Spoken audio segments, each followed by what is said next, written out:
Assalamualaikum, anda masih lagi bersama dengan kami dalam Assalamualaikum kepada mereka yang baru bersama-sama dengan kita. Buat pengetahuan anda, laporan Bank Negara Malaysia pada tahun 2009 menyatakan bahawa hutang tertunggak kredit kad adalah 15.719. Tinggi tu. Bilion. Betul. Bilion bukan million. Itu pada 2009. Wallahualam bulan tahun ini macam mana, masih kita ada beberapa bulan lagi tinggal. Mungkin laporannya akan keluar di hujung tahun atau awal tahun depan. Tapi ini dia antara yang paling menakutkan, sampai banyak kertas kerja yang dibuat tentang orang-orang muda yang ya. Saya pun kadang-kadang bila dengar tu, kenapa orang muda sekarang ni kita sangat berbelanja secara berlebih-lebihan. Ya, betul. Mungkin mereka tidak tahulah bagaimana untuk mengurus kewangan dan sebagainya. Hari ini kita boleh tanya kepada orang yang lebih pakar, iaitu bersama dengan tetamu kami, iaitu Datuk Nazim Johan, Ketua Aktivis Persatuan Pengguna Islam Malaysia PPIM. Assalamualaikum. Assalam. Datuk, saya nak tanya, daripada skala 1 sampai 10, tahap kroniknya kes orang-orang muda kini dalam 35 tahun ke bawah, dalam kehidupan mereka dikelilingi hutang dan mungkin dah declare bankrupt ataupun muflis, tahap dia macam mana? Keruncingan tu 1 to 10 at this moment. Saya rasa mungkin 7 kot. 7? Teruk tu. 7 satu. Lepas tu tahap kesedaran pun mungkin 3. Iyalah, dia other way lah, mana Below tak sedar. average. Below average. Sebenarnya kita mungkin dibelenggu ataupun we are plagued kan, dengan masalah memahami hutang. Pasal kadang-kadang kita tengok duit banyak, gaji mungkin okey-okey, yang muda mungkin 3-4 ribu ke katakan, tapi tanggungjawabnya banyak, keretanya banyak mana, ini banyak mana, tapi bila dah tak cukup, kadang-kadang bila dah bayar macam-macam tak cukup, jadi ada kredit kad tu kadang-kadang dapat 3, 4, 5, 6 pun ada, 7, 8 pun ada lagi kan. Jadi itu duit available, tak apalah bayar bulan depan. Jadi ini kadang-kadang mungkin dia kata okey, ada benda nak dapat, jadi sign dulu, lepas tu benda tak dapat, dia mula begitulah. Jadi masalah kesedaran pengurusan keuangan ini, kami di Persatuan Pengguna Islam melihat kita melalui satu keadaan yang agak mencabar lah, sebenarnya amat mencabar, daripada kehidupan kita seharian yang memerlukan begitu banyak. Sekarang ni kos pun tinggi, jadi kadang-kadang kegagalan kita menguruskan keuangan dengan betul, mau tidak mau akan menolak kita ke arah itu. Pasal kadang-kadang pengurusan keuangan ni, dia bukannya kalau sedikit je tak cukup, kalau tak pandai, tak peka, banyak pun tak cukup. Memang begitu. Kalau sikit tu memanglah sukar, tapi banyak pun kadang-kadang ramai yang banyak, yang ada duit pun, yang kita terima aduan semalam ni, contohnya lah, dia punya gaji dalam 30,000 sebulan. Banyak. Memang okey lah tu kan, tapi boleh berhutang dengan alung sampai 800,000. Jadi kadang-kadang kegagalan judi. Tapi ini bukan kes pertama dan bukan yang kedua, banyak sangat. Dan paling malang pula, masih kita share sikit masih lagi kita mendapat laporan dan daripada risetkan kita di Genting tu, masih terlepas lagi orang-orang Islam pun, walaupun kerajaan tidak membenarkannya. Jadi ada mungkin pakatan ke dengan yang di sana ke macam mana, yang menarik ramai orang Islam ke atas. Jadi bila dia orang ni kadang-kadang boleh sign kredit kad dekat sana, jadi mula-mula tak ada benda seronok-seronok. Mula-mula dia kata tak apalah, cuba seronok-seronok. Jadi ada juga kumpulan-kumpulan yang nak menarik dia orang ni supaya membelanjakan wang begitu banyak. Jadi akhirnya kita bercerita juga balik kepada pokok pangkalnya. Memang sikit susah untuk menjaga tarik atas bawah nampak, jadi kain tu sikit kan. Tapi ingatlah, kalau banyak pun, kalau kita tidak menguruskan dengan betul, masalah ini tetap akan timbul. Jadi pendidikan keuangan, pengurusan keuangan tu kena diajar daripada muda. Dan mungkin juga kita melihat dalam masyarakat kita hari ini, mungkin kebanyakannya remaja kita ni, kadang bila dulu kita tak masa zaman orang ni PTPTN dah ada. Jadi duit tu kadang-kadang banyak juga 3,000 ni. daripada yang tak pernah nampak duit yang sekumpul ni. Jadi dia ingat duit ni dah ada, boleh belanja, sedangkan dia ada tanggungjawab lain. Jadi berbeza juga kalau kita bandingkan. Saya ada jumpa satu orang, ini berbalik kepada pengurusan ya. Satu orang ni setelah habis kursus, dia ambil diploma dia ada duit lagi daripada PTPTN tu untuk bayar deposit kereta. Berbandingkan dengan yang setengah-setengah ni, ambil kat mak lagi duit, ambil kat bapak lagi duit pun tak cukup. Jadi ini adalah pengurusan yang begitu menitik beratkan cara-cara kita berbelanja. Dia ada dua bahagian lah tu. Kadang-kadang memang tak ada duit langsung pun tak boleh juga nak belanja kan. Tapi kadang-kadang ada satu family ni, satu family ni kiranya memang bukan orang yang berduit lah. Tapi bila diberi satu tempat kita beri ni, di persatuannya tinggal, kebetulan tempat rumah kecil tu ada aircon. Bil yang kita terima setelah dia keluar tu RM800 satu bulan. Maknanya aircon dia pasang siang, malam pagi petang, maknanya macam apa dia buat. Jadi kalau kita gagal menguruskan benda-benda yang ini tanpa kesedaran yang ialah kita mungkin tidak prihatin, tak kisah rumah orang ke, bukan rumah kita, bukan kita bayar. Jadi ini juga antara yang melibatkan kita terjebak dalam benda-benda. Tapi benda ini bukan satu aspek. Tabiat ini penting. Ini penting. Ini cukup penting. Selain daripada mungkinlah kalau kes-kes pasal bila kita bercerita pasal muflis ni, dia macam-macam faktor tu. Contohnya ada yang muflis disebabkan menjamin orang, menjamin anak saudara nak pergi belajar luar negara. Ada tu. Nak cucu ke, kawan ke, itu memang ada. Ada yang muflis kerana yang kredit kad tu yang al-maklum lah. Lepas tu ada yang muflis kerana jamin kereta, jamin kereta dulu. Lepas tu yang beli kereta ni antara yang banyak lah. Lepas tu perniagaan dan yang paling malang yang kecurian atau keciciran dokumen. Jadi maknanya itu free lah. Maknanya tak ada apa-apa. Tapi yang menjamin pun kita lihat merupakan satu masalah besar juga. Pasal contohnya orang nak pergi belajar luar negara, kita ni kesian dekat dia kan. Nak menjamin 2 orang pula, alah bagilah kalau dia belajar. Lepas tu bila dia dapat, itu dia pun dah hilang, tak tahu mana. Yang tinggalnya penjamin. Tengok-tengok tak habis pun belajar. Kalau itu lagi lah malang. Tapi kan yang habis belajar pun kadang-kadang ini balik pada attitude lah. Jadi kita kena melihat perkara ini daripada pengurusan keuangan dalam family itu, dan lebih penting mengenai attitude lah, tanggungjawab kan. Jadi pada yang menjamin tu kira macam kesian lah juga. Pasal kalau dia jamin bank, contohnya kawan nak berniaga jamin, dia dah tentu tidak buat duit apa-apa keuntungan. Maknanya dia tolong saja. Jadi akhirnya beban tu pergi kepada dia. Pasal dia penjamin ni, dia biasanya nak boleh menjamin pun dia tengok orang juga.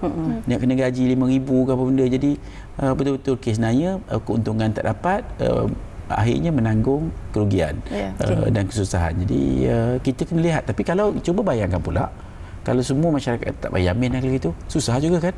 Jadi ini memerlukan satu pendekatan yang fair lah. Macam mana kita nak menangani kes-kes begini, memandangkan contohnya hari ini kan, dalam 5 tahun kebelakangan ini sahaja 2,000 lebih penjawat awam pun menjadi bankrupt. Itu lagi berat. Faktor pelbagai itulah tadi. Pelbagai lah, pelbagai. Tapi dia tak jauh pada yang itu tu lah. Okey, Datuk, kita berbalik pada isu kredit kad kita. Datuk, ada tak figures and numbers mengenai golongan muda yang bermasalah dalam pembayaran, segi pembayaran kredit kad? Ada tak sedikit sebanyak figures and numbers?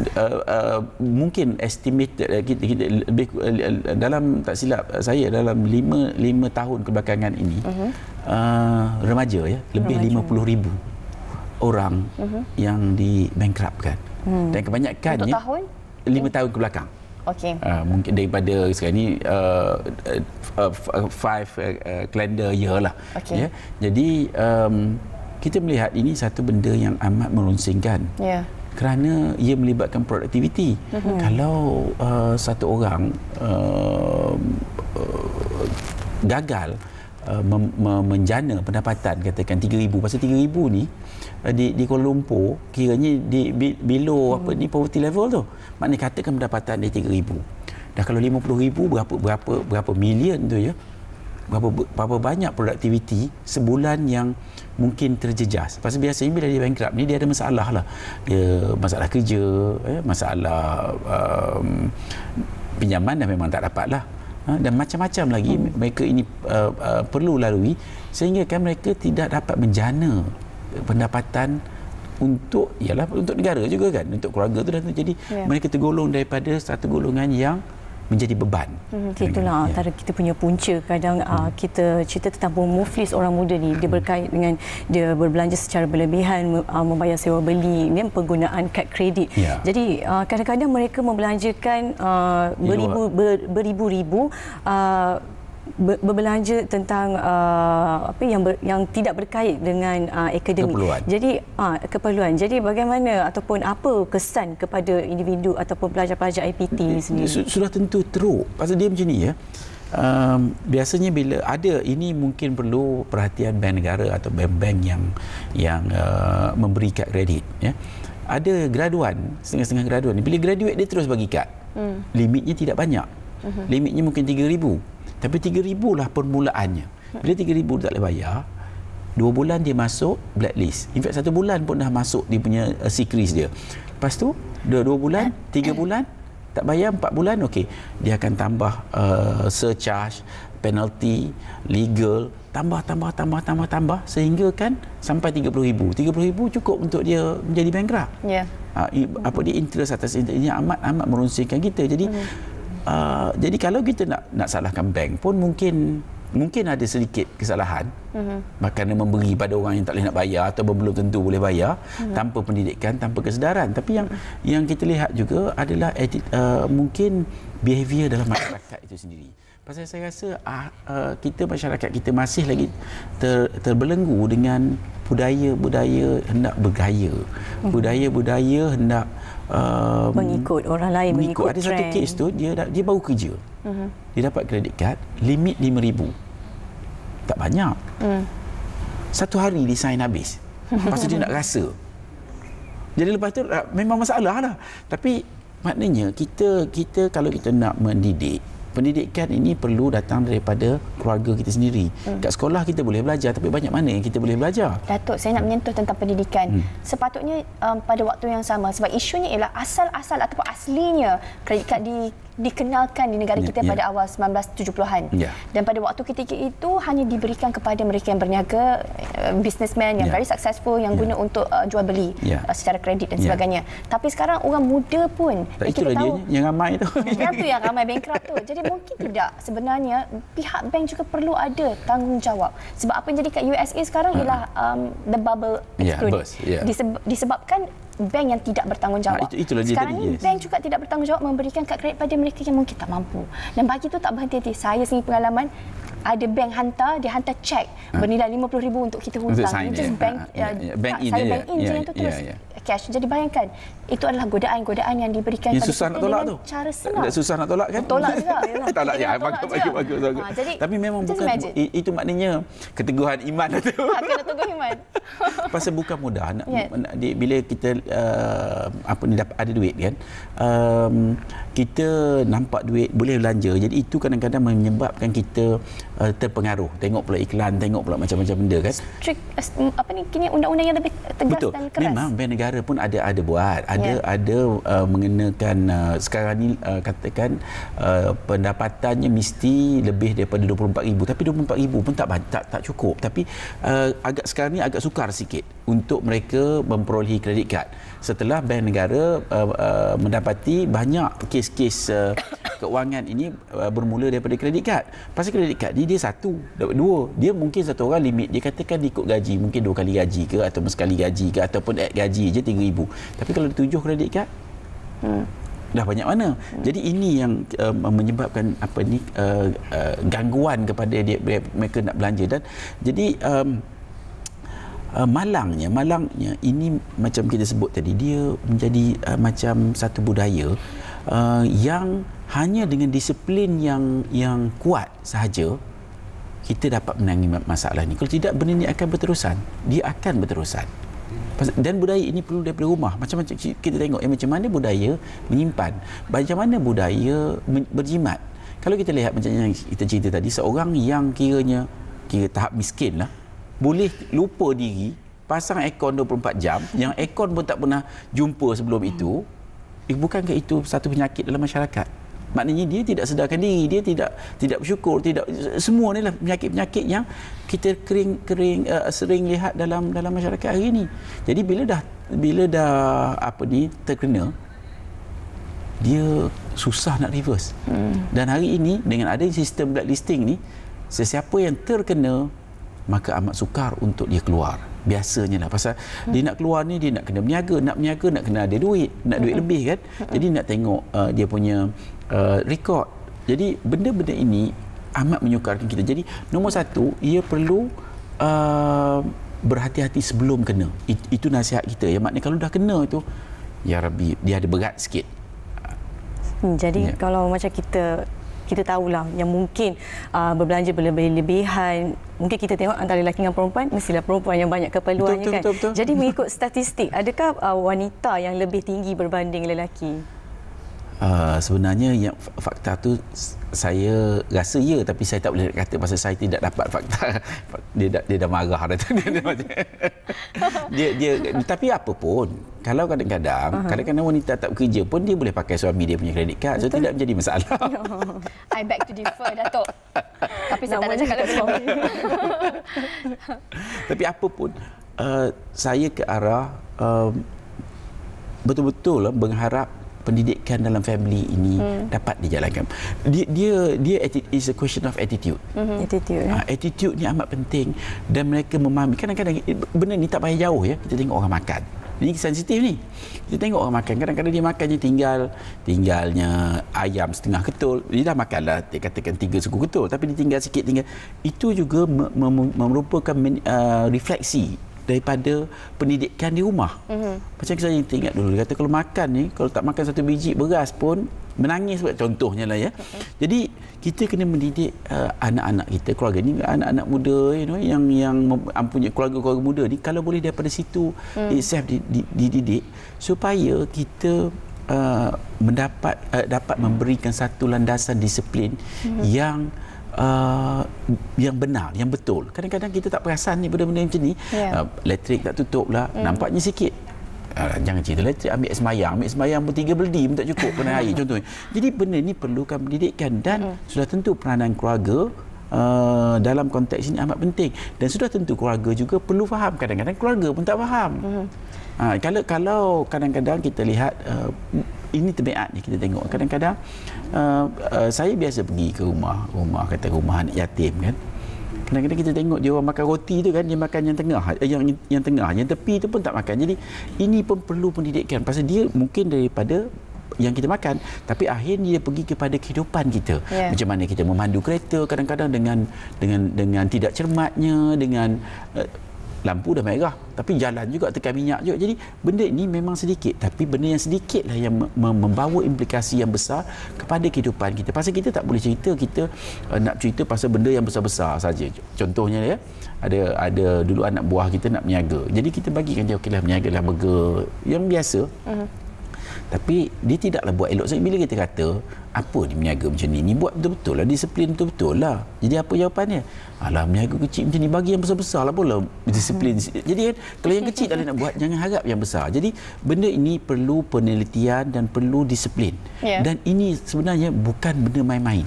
Kalau kita tergelincir di awal perjalanan, maknanya di sini tergelincir sikit, makin jauh makin lari. Okey, secara ringkas apa yang sebenarnya kita simpulkan di sini ialah segala-galanya berbalik kepada sikap kita, attitude kita yang bermula dari rumah. Jadi ibu bapa harus dididik untuk kita bijak mengawal diri, khususnya sabar, tahan tengok benda sabar dulu, jangan lagi, maknanya boleh tunggu lagi. Ini semua pendidikan. Ibu bapa juga penting. Terlalu penting. Sangat penting. Terlalu penting. Terima kasih banyak Datuk. Moga-moga apa yang Datuk kongsikan itu bukan saja untuk penonton, untuk kami di sini juga. Untuk semua insya-Allah. Kita beringat-ingat sebenarnya. Pasal ni yang bercakap ni dah melalui pengalaman ya. Dah macam-macam lalu. Ya betul, sebab belajar ni melalui pengalaman ataupun daripada pengalaman orang. Jadi betul. Jadi kita tak perlu, orang lain tak payah buat silap yang saya telah lalui. Jadi ambil laluan. Jadi pengajaran kepada yang lain. Betul. Okey, dan terima kasih sekali kita ucapkan di moga-moga penonton semua, kalau anda berada dalam kategori yang crucial ini, tolonglah pastikan. Tapi sedikit, kalau ada masalah cari Persatuan Pengguna Islam. Mungkin kita ada jadi kalau ada mereka yang berhadapan dengan masalah kemuflisan ataupun ada masalah alung ke, datang. Hubungi, bukan maksud kita menggalakkan, kita tidak menggalakkan, tapi mana kita ada kaedah-kaedah ada bimbingan. Ada, ya. InsyaAllah. Okey, yang penting anda semua harus pandai bijak mengurus kewangan anda. Ya, bijak menguruskan kewangan, dan juga kita perlu boleh kalau menghadapi masalah kita boleh berjumpa dengan PPIM untuk dapatkan orang kata cara menguruskan kewangan dengan yang betul. Tapi buat kata patah, lebih baik kita jauhkan amal yang berhutang, ya betul, daripada kita mengubati. Okey, kita rehat seketika dan sekembali nanti kita akan berkongsikan dengan anda macam mana nak bersedia di saat-saat akhir SPM, ibu bapa dan juga anak-anak. Semuanya selepas ini.